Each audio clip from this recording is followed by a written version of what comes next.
আমি আর আমার বন্ধুদের নিয়ে র্যাঙ্ক ম্যাচ খেলছিলাম।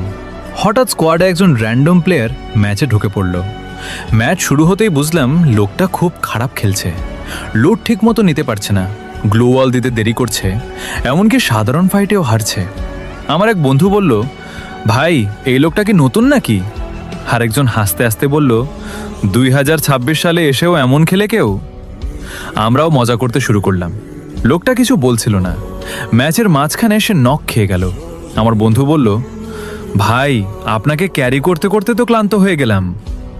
তখন প্রথমবারের মতো লোকটা মাইকে কথা বলল, খুব শান্ত গলায় বলল, জানো একটা সময় ছিল যখন ফ্যাক্টরিতে নামার আগে সবাই ভয় পেত।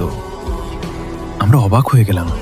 সে আবার বলল, তখন একটা বুইয়া পেতে পুরো রাত কেটে যেত, আর একটা নতুন বান্ডেল পেলে মনে হতো পৃথিবী জিতে ফেলেছি।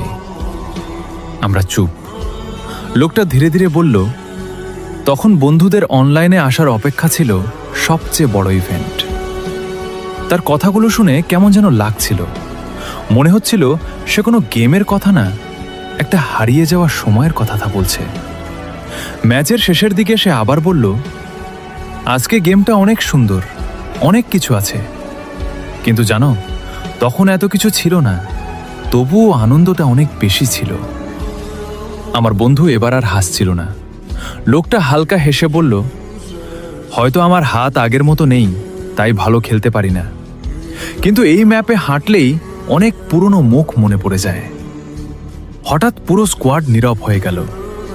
ম্যাচ শেষ হওয়ার আগে লোকটা শুধু একটা কথাই বলেছিল, তোমরা গেমটা উপভোগ করো, কারণ একদিন দেখবে গেমটা থাকবে, কিন্তু আজকের এই সময়টা আর থাকবে না।